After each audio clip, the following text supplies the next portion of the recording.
Digital exclusive లో మనం చూస్తున్నాం. నిన్న ఢిల్లీలోని ఎర్రకోట మెట్రో స్టేషన్ దగ్గర ఏ విధంగా అయితే పేలుడు సంభవించిందో ఇక ఆ పేలుడులో అనేక మంది ప్రాణాలు కోల్పోయారు, పలువురికి గాయాలైన సంఘటన మనందరికీ తెలిసిన విషయమే.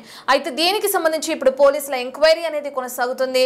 ముమ్మరంగా అక్కడున్న పోలీసులు కానీ సిబ్బంది కానీ దర్యాప్తు కొనసాగిస్తున్నారని చెప్పుకోవచ్చు. మనం బిగ్ టీవీ స్క్రీన్ పైన చూస్తున్నాం. ఎవరైతే i10 కారులో వచ్చి ఈ పేలుడికి సంబంధించి లేదంటే దాడికి సంబంధించి పాల్పడిన వ్యక్తిని మనం బిగ్ టీవీ స్క్రీన్ పైన చూస్తున్నాం. ఢిల్లీలో భారీ పేలుడు సంభవించింది. ఎర్రకోట మెట్రో స్టేషన్ వద్ద కారులో పేలుడు సంభవించినట్లుగా కూడా మనం చూస్తున్నాం.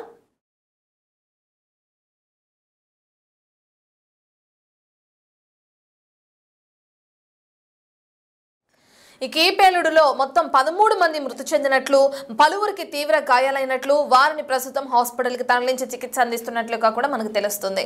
అయితే ఈ పేలుడుకి సంబంధించి రెస్క్యూ బృందాలు కానీ లేదంటే అక్కడున్న సిబ్బంది కానీ ఢిల్లీ పోలీస్ యంత్రాంగం కానీ సంఘటనా స్థలానికి చేరుకునే సహాయక చర్యలు చేపట్టి ఇక ఈ పేలుడికి సంబంధించిన కేసు నమోదు చేసుకుని క్షుణ్ణంగా దర్యాప్తు కొనసాగిస్తున్న తీరును కూడా మనం చూస్తున్నాం.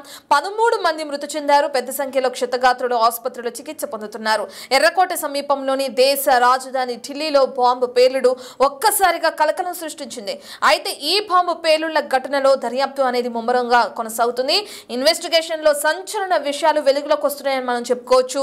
ప్రధానంగా ఆత్మాహుతి దాడికి పాల్పడేందుకు కూడా కుట్ర పన్నారు ఎవరైతే స్క్రీన్ పైన కనిపిస్తున్న వ్యక్తి. అండ్ అక్కడ మనం చూస్తున్నాం ఆ కారు ఏవైతే కారులో వీళ్ళు భారీ ఎత్తున మందుగుండ సామాగ్రిని తీసుకొస్తున్న విజువల్స్ కి సంబంధించిన కారులను కూడా మనం బిగ్ టీవీ స్క్రీన్ పైన చూస్తున్నాం. ఇన్వెస్టిగేషన్ లో ఏజెన్సీలు అనుమానం కూడా వ్యక్తం చేయడం చూస్తున్నాం. ఫరీదాబాద్ లోనే టెర్రర్ అటాక్ కి సంబంధం ఉన్నట్లు, ఇక ఫరీదాబాద్ లో బాంబు పేలుళ్లకు పాల్పడిన ఉగ్రముఖ కూడా తలదాచుకుంటున్నట్లు, దానికి సంబంధించిన డీటెయిల్స్ అన్ని కూడా మనకి ఇప్పుడు ఇన్వెస్టిగేషన్ లో భాగంగా తెరపైకి వస్తున్నాయి. దాడి అనంతరం అక్కడున్న ప్రజలందరూ కూడా భయాందోళనకు గురయ్యి పోలీసులకు సమాచారం అందించారు అన్న తీరు కూడా మనకు తెలిసిందే. నిన్న ఒక్కసారిగా పేలుళ్ల దాటికి ఆ ప్రాంతం అంతా ఉలిక్కి పడిందని చెప్పుకోవచ్చు. అసలు ఏం జరుగుతుందో తెలియదు, ఎక్కడ పేలుళ్లు జరుగుతున్నాయో తెలియదు, ఎక్కడి నుంచి మంటలు చెలరేగుతున్నాయో తెలియదు. ఒక్కసారిగా పేలుళ్లు జరిగిన క్రమంలో వాళ్ళందరూ ఏం జరిగిందో తేరుకునే లోపే అనేక మంది ప్రాణాలు కోల్పోయారు, పలువురు తీవ్రంగా గాయపడ్డారు. అసలు ఏం జరిగిందని తెలుసుకునే లోపు ఇదంతా జరిగిపోయింది. ఈ దాడిలో భారీగా మందుగుండు సామాగ్రిని ఉపయోగించినట్లు కూడా దర్యాప్తులో భాగంగా అటు ఇన్వెస్టిగేషన్ లో సంచలన విషయాలు వెలుగు చూస్తున్నాయని చెప్పుకోవచ్చు. నిందితులు డాక్టర్ ఉమర్ కోసం కూడా గాలిస్తూనే ఉన్నారు. అయితే ఏ పేలుళ్లు ఏదైతే సంభవించాయో వాటిలో ఉమర్ పాత్ర ఎక్కువగా ఉన్నట్లు తెలుస్తుంది. అతని కోసం గాలింపు చర్యలు చేపట్టినట్లుగా కూడా మనకి సమాచారం అందుతుంది. కారులో ఇప్పటికే కొన్ని మృతదేహాలను స్వాధీనం చేసుకున్నారు. అయితే కారులో ఉన్న మృతదేహానికి పోస్ట్ మార్టం నిర్వహించారు. కారులోనే ప్రాణాలు కోల్పోయిన వ్యక్తి ఉమరా లేదంటే అతను కాదా, వేరే వ్యక్తి ఎవరైనా ఉన్నారా, ఒకవేళ ఉమరే కారులో ఉండి ఏదో ఆత్మాహుతికి దాడికి పాల్పడ్డా అనే కోణంలో కూడా దర్యాప్తు అనేది కొనసాగుతుంది. కారులో దొరికిన మృతదేహానికి పోస్ట్ మార్టం నిర్వహించారు. దాని రిపోర్ట్స్ వచ్చిన తర్వాత అసలు అది నిజంగా ఉమరేనా లేదా వేరే వ్యక్తులు దీనికి పాల్పడ్డారా అనే డీటెయిల్స్ కూడా తెలిసే అవకాశం కనిపిస్తుంది. ఇక ఓవరాల్ గా మనం చూసుకుంటే ఢిల్లీలో ఎర్రకోట దగ్గర జరిగిన ఈ పేలుళ్లు కానీ ఈ దాడి ఏదైతే జరిగిందో ఈ దాడి అంతటికి ప్రధాన సూత్రధారి ఉమర్ గా తేల్చారు అక్కడున్న అధికారులు. నిందితుల కోసం గాలింపు చర్యలు కూడా ముమ్మరంగా కొనసాగుతున్నాయి అన్నట్లు కూడా మనకి అర్థమవుతుంది. అయితే ఏదైతే కారులో మనకి పేలుడు సంభవించిందో ఆ కారులో డిటోనేటర్ను ఏర్పాటు చేసుకున్నట్లుగా కూడా తెలుస్తుంది. ఉమర్ పేలుళ్లలో అమ్మోనియం నైట్రేట్ ఎక్కువగా వాడినట్లుగా కూడా దర్యాప్తు బృందం అక్కడ ఏదైతే విచారణలో భాగంగా తెరపైకి తీసుకొస్తున్న విషయంగా మనం చూస్తున్నాం. బ్లాస్టింగ్ కి గురైన కారు నుంచి కూడా మరిన్ని ఆధారాలు సేకరిస్తున్నారు. అయితే బ్లాస్టింగ్ కి పాల్పడింది i10 కారుగా సంబంధిత సీసీటీవీ ఫుటేజ్ ఆధారంగా కూడా మనం గుర్తించడం జరిగింది. ఇక దానికి సంబంధించి అక్కడ చుట్టుపక్కల రికార్డ్ అయిన సీసీటీవీ ఫుటేజ్ అనుకోవచ్చు, లేదంటే కారులో ఏదైతే పేలుడికి సంబంధించిన కారు ఉందో ఆ కారులోని కొన్ని నమూనాలని సేకరించి దాని ద్వారా కూడా దర్యాప్తు అనేది కొనసాగిస్తున్నారు. ఇప్పటికే ఆ కారులో భారీగా మందుగుండు సామాగ్రి ఉన్నట్లుగా కూడా పోలీసులు అధికారికంగా తెలియజేయడం కూడా మనకు జరిగింది. ఇక బ్లాస్టింగ్ కి గురైన కారు నుంచి మరిన్ని ఆధారాలు సేకరించిన తర్వాత విచారణలో భాగంగా ఎటువంటివి ఉపయోగించారు అనేవి, ఎటువంటి వెపన్స్ ఉపయోగించారు అనే డీటెయిల్స్ కూడా మనకు తెలిసే అవకాశం కనిపిస్తుంది. పోలీసుల అదుపులో కారుకు సంబంధించిన వ్యక్తులు కానీ లేదంటే ఈ బాంబు దాడికి పాల్పడిన వ్యక్తులు కానీ కొంతమందిని ఇప్పటికే ఎంక్వైరీ గురించి పిలిచినట్లుగా కూడా మనకు సమాచారం అందుతుంది. ముగ్గురు కలిసి బాంబు దాడులకు ప్రణాళికలు రూపొందించినట్లుగా కూడా మనకి సమాచారం అందుతుంది. ఒక్క క్షణం కూడా కారు దిక్కుండా కారులోనే ఉండి ఎవరి కోసమో వెయిట్ చేస్తున్న దృశ్యాలను కూడా మనం బిగ్ టీవీ స్క్రీన్ పై చూస్తున్నాం. ఎవరైతే ఈ ఆత్మాహుతికి పాల్పడిన వ్యక్తి ఉన్నారో ఆ వ్యక్తి ఈ మందుగుండు సామాగ్రిని అంతా కారులో పెట్టుకుని తనే ఆత్మాహుతికి పాల్పడాలి అని నిర్ణయించుకున్న తర్వాత కారులోంచి దిక్కుండా కారులోనే ఒక వ్యక్తి కోసం ఎవరైనా వస్తారనో లేదంటే ఒక వ్యక్తి గురించో వెయిట్ చేస్తున్న విజువల్స్ ని కూడా మనం బిగ్ టీవీ స్క్రీన్ పైన చూస్తున్నాం. యాక్చువల్ గా ఎర్రకోట సమీపంలోని మెట్రో స్టేషన్ దగ్గర ఎప్పుడు కూడా భారీగా జన సమీకరణ ఉంటుందని చెప్పుకోవచ్చు. ఎందుకంటే అక్కడంతా బాగా రద్దీగా ఉండే ఏరియా అది. సో నిన్న సోమవారం కావడంతో లేదంటే వీకెండ్స్ టైమ్స్ లో ఎక్కువగా రద్దీ ఉండేది. నిన్న సోమవారం కావడంతో ఈ రద్దీ అనేది కాస్త తగ్గిందని చెప్పి కూడా చెప్తున్నారు. సో దీనివల్ల అక్కడ ప్రాణ నష్టం కూడా కొంచెం తక్కువగా ఉందని చెప్పుకోవచ్చు. ఇటువంటి ప్రాంతంలో ఒక్కసారిగా దాడికి పాల్పడిన వ్యక్తులు ఎవరైతే ఉన్నారో వాళ్ళకి సంబంధించిన ఎంక్వైరీని ముమ్మరం చేశారు పోలీస్ అధికారులు. అయితే ఓవరాల్ గా ప్రస్తుతం దర్యాప్తు ఏ విధంగా కొనసాగుతుంది, విచారణ ఎక్కడి వరకు వచ్చింది, కారులో ఏదైతే బ్లాస్టింగ్ కి పాల్పడిన కారు ఉందో అందులోంచి సేకరించిన నమూనాల ప్రకారం దర్యాప్తు కొనసాగడం మనం చూస్తున్నాం. కారులో ఆత్మాహుతి దాడికి పాల్పడిన వ్యక్తి ఉమరా కాదా ఈ విషయానికి సంబంధించి ఇప్పుడు దర్యాప్తు బృందం ముమ్మరంగా దర్యాప్తు అనేది కొనసాగిస్తుంది. దీనికి సంబంధించిన పూర్తి డీటెయిల్స్ అందించడానికి మా ప్రతినిధి ఢిల్లీ నుంచి శివ అందుబాటులో ఉన్నారు. రెడ్ శివ.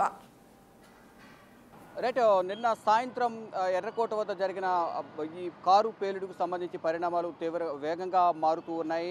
అనేక అనుమానాలు వ్యక్తం చేస్తున్నారు. అనుమానాన్ని నివృత్తి చేసేందుకు నిన్న సాయంత్రం నుంచి కూడా కేంద్ర హోంమంత్రి అమిత్ షా అధికారులతో సమీక్షా సమావేశాలు నిర్వహిస్తున్నారు. మరోవైపు ఘటనా స్థలంలో మొత్తం ఎన్ఐఏ కానీ మరోవైపు యాంటీ టెర్రరిస్ట్ స్క్వాడ్, ఇటు ఢిల్లీ స్పెషల్ టాస్క్ ఫోర్స్ అంటే స్పెషల్ సెల్ పోలీసులు, ఇతర ఎన్ఎస్జీ కానీ ఎఫ్ఎస్ఎల్ కానీ బృందాలను కూడా అక్కడ సంఘటన స్థలానికి వచ్చి అన్ని విధాల దర్యాప్తు చేస్తున్నారు. అక్కడున్న శాంపుల్స్ సేకరిస్తున్నారు.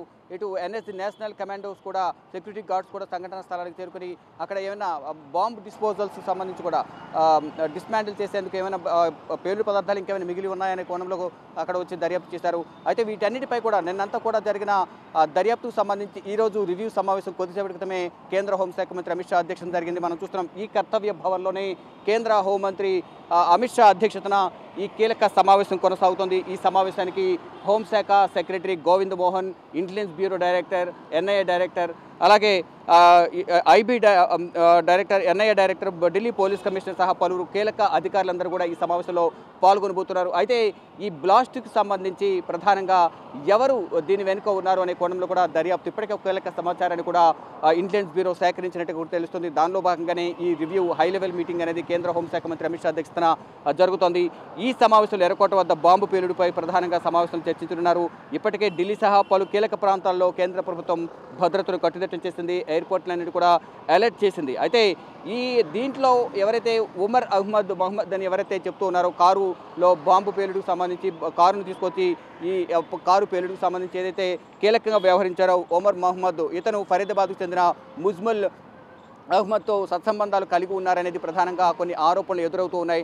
దానిలో భాగంగా ఈ పుల్వామాలో తన నివాసమైన పుల్వామాలో వారి కుటుంబ సభ్యులను, ఇద్దరు సోదరులను, వారి తల్లిని కూడా పోలీసులు అదుపులోకి తీసుకుని విచారిస్తున్నారు. ఉమర్ మహమ్మద్ ప్రజెంట్ ఎక్కడున్నారు, అసలు నిన్న జరిగిన ఆత్మాహుతి దాడిలో ఉమర్ మహమ్మదే ఉన్నారా, ఇంకెవరైనా ఉన్నారా అనే కోణంలో కూడా ఈ దర్యాప్తు అయితే కొనసాగుతుంది. మొదట ఈ కారును మహమ్మద్ సల్మాన్ దగ్గర ఈ కారు ఉంది. ఆ కారును తారిక్కు సల్మాన్ దాన్ని విక్రయించారు. ఆ కారును తారిక్ కూడా వేరే వారికి విక్రయించారని కూడా తెలుస్తుంది. ఇక్కడ తారిక్ను కూడా అదుపులో తీసుకున్న తర్వాత అతను కూడా కొంత కీలక సమాచారం ఇచ్చారు. ఆ వాహనం ఉమర్ మహమ్మద్ దగ్గరికి ఎలా వెళ్ళింది అనే కోణంలో కూడా దర్యాప్తు కొనసాగిన నేపథ్యంలో ఏ విధంగా వాహనం వెళ్ళింది, ఎక్కడి నుంచి కొనుగోలు చేశారనేది కూడా తెలియాల్సింది. అయితే ఈ వాహనం I-20 వాహనం అనేది హెచ్ఆర్ రిజిస్ట్రేషన్తో అంటే హర్యానాలోని గురుగాంలో ఈ వాహనం రిజిస్ట్రేషన్ జరిగింది. HR26 7674 వాహనం రిజిస్ట్రేషన్ అనేది ముగ్గురు పేర్ల మీద దీన్ని ట్రాన్స్ఫర్ అయింది. ఫేక్ డాక్యుమెంట్స్ ఇచ్చి దీన్ని రిజిస్ట్రేషన్ చేసుకున్నారనేది కూడా కొంత సమాచారం అయితే అందుతోంది. అయితే ఉమర్ మహమ్మద్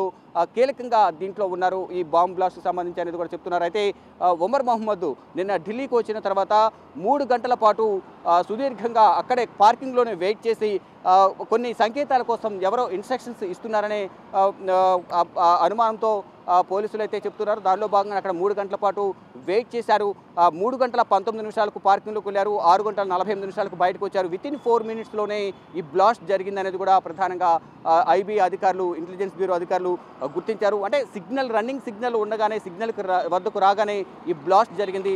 అతనితో పాటు మరో 2 కూడా ఉన్నారు అనేది కూడా కొంత ప్రచారం జరుగుతోంది. అది వాస్తవం కాదనేది కూడా ఇప్పుడు ఇంటెలిజెన్స్ బ్యూరో కానీ నిఘా వర్గాల సమాచారం మేరకు దాని గురించి ప్రధానంగా ఒక సమాచారం అయితే తెలిసే అవకాశం అయితే ప్రధానంగా కనిపిస్తోంది. అంటే ఈ పార్కింగ్ అనేది రెడ్ ఫోర్ట్కి కొంచెం వెనుక వైపు ఉంటుంది. అక్కడ పార్కింగ్ స్లిప్ కూడా వారు పోలీసులు స్వాధీనం చేసుకున్నారు. వాహనాలు ఎన్ని వాహనాలు వెళ్ళాయి, ఈ వాహనంతో పాటు ఇంకెవరెవరు వచ్చారు ఏంటి అక్కడ సీసీ ఫుటేజ్ కూడా పోలీసులు సేకరించారు, దాన్ని స్వాధీనం చేసుకున్నారు. దాని ఆధారంగా కూడా దర్యాప్తు కొనసాగుతోంది. 3 గంటల 19 నిమిషాలకు లోపలికి వెళ్ళడం, 6 గంటల 48 నిమిషాలకు బయటకు రావడం, వితిన్ 4 మినిట్స్లో బాంబ్ బ్లాస్ట్ జరగడం. ఆ మధ్యలో ఏం జరిగింది, 3 గంటల సేపు ఉమర్ మహమ్మద్ ఏం చేశారు, అతని కాల్ డేటాకి సంబంధించి కూడా అతని ఫోన్ నెంబర్లు ఏమైనా యూజ్ చేశారు లేదా అనే కోణంలో కూడా కుటుంబ సభ్యుల నుంచి వారు ఆల్రెడీ మాట్లాడి ఉంటారు కాబట్టి వారి దగ్గర నుంచి కూడా వారి 2 సోదరులు, వారి తల్లిని కూడా జమ్మూ కాశ్మీర్ పోలీసులు పుల్వామాలో అదుపులోకి తీసుకున్నారు. వారి నుంచి కూడా కీలక సమాచారం అయితే రాబడుతున్నారు. మరోవైపు మొదట జమ్మూ కాశ్మీర్లో ఆదిల్ మహమ్మద్ అనే ఒక అతన్ని, ఆదిల్ ఖాదర్ మహమ్మద్ అనే అతన్ని అరెస్ట్ చేశారు. అతను ఇచ్చిన సమాచారం మేరకు ఇటు ఫరీదాబాద్లో, హర్యానాలోని ఫరీదాబాద్లో ఒక ప్రైవేట్ మెడికల్ కాలేజీలో పనిచేస్తున్న ముజ్ముల్ అహ్మద్ను అరెస్ట్ చేశారు.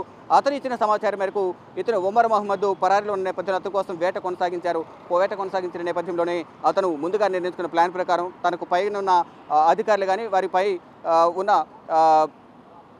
ఇన్ఛార్జి కానీ ఎవరైతే ఉంటారో వారి పైన ఉన్నవారు ఇచ్చిన ఇన్స్ట్రక్షన్స్ మేరకు ఈ పేలుడు జరిగి ఉండొచ్చు, పేలుడుకు సంబంధించి బ్లాస్ట్ చేసి ఉండొచ్చు కారులో అనేది కూడా ప్రధానంగా చెప్తున్నారు. అయితే ప్రత్యక్ష సాక్షులు కూడా ఈ గాయపడిన వారు కూడా చెప్తున్నారు. ఆ పేలుడు సంభవించిన సందర్భంలో కారులో కూడా పేలుడు పదార్థాలు ఉన్నాయి అనేది కూడా ప్రత్యక్ష సాక్షి కూడా హాస్పిటల్లో ఉన్న వ్యక్తి కూడా చెప్తూ ఉన్నారు. అయితే వివిధ కోణాల్లో అయితే ఇక్కడ దర్యాప్తు అయితే కొనసాగుతోంది.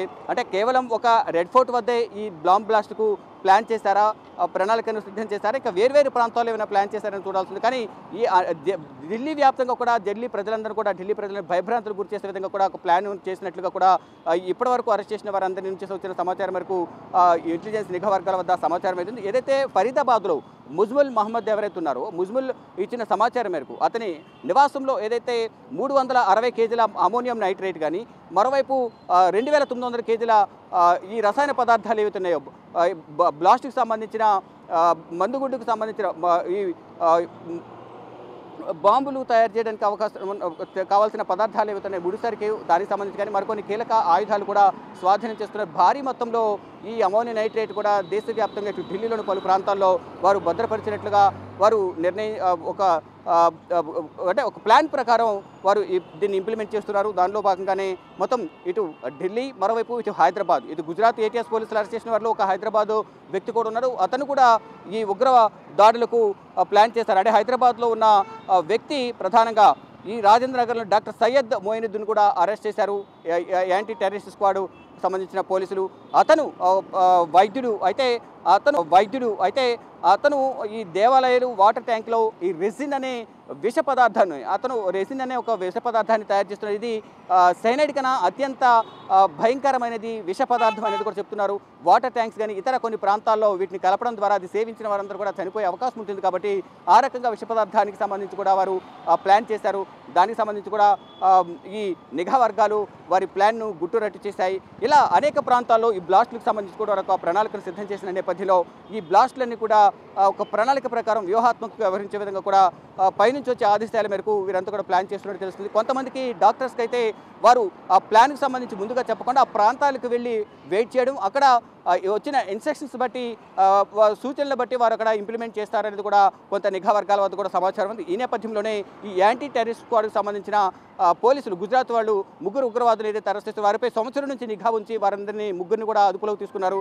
దానితో పాటు ఇటు ఇతర రాష్ట్రాల్లో పాగా వేసిన ఉగ్రవాదులు, సానుభూతి పరులు, మద్దతుదారులు ఎవరైతే ఉన్నారో వారందరినీ కూడా ఒక్కరిని అదుపులోకి తీసుకోవడం ద్వారా ఈ ఉగ్రదాడులు జరగకుండా ఉండే విధంగా కూడా అరికట్టాలనేది కూడా భారత ప్రభుత్వం భావిస్తోంది. దానిలో భాగంగా ఎక్కడికక్కడ ఉగ్రవాదులను ఇటు టెర్రరిస్టులతో సంబంధాలు వాళ్ళందరినీ ఉన్న సానుభూతి పరులను మద్దతుదారులందరూ కూడా అరికట్టాలి, ఎవరికి కూడా సహకారం అందించకుండా ఉండే విధంగా కూడా ఒక ప్రణాళికను సిద్ధం చేయాలి, వారందరూ కూడా అదుపులో తీసుకోవడం ద్వారా వారిని శిక్షించడం ద్వారా వారిని ప్రశ్నించడం ద్వారా మిగతా ఎక్కడ ప్లాన్ చేశారనేది కూడా తెలిసే అవకాశం ఉంటుంది. కాబట్టి అటువంటి వారందరూ కూడా అదుపులో తీసుకోవాలంటూ కూడా దేశవ్యాప్తంగా కేంద్ర ప్రభుత్వం ఆదేశాలు జారీ చేసింది.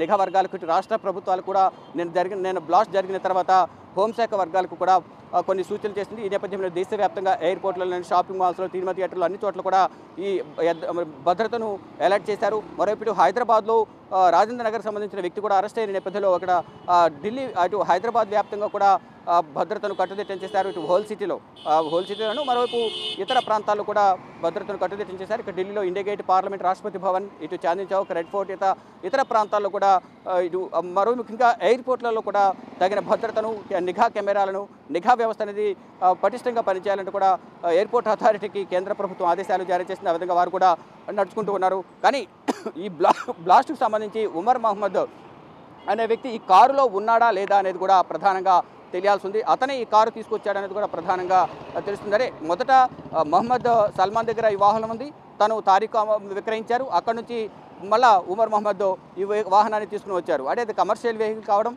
దాన్ని ట్రావెల్ పర్పస్ తీసుకుని వచ్చారా లేకపోతే కొనుగోలు చేశారా అనేది కూడా తెలియాల్సింది. ఇది హర్యానాలో గుర్గాం రిజిస్ట్రేషన్లో ఈ వాహనం ఉంది.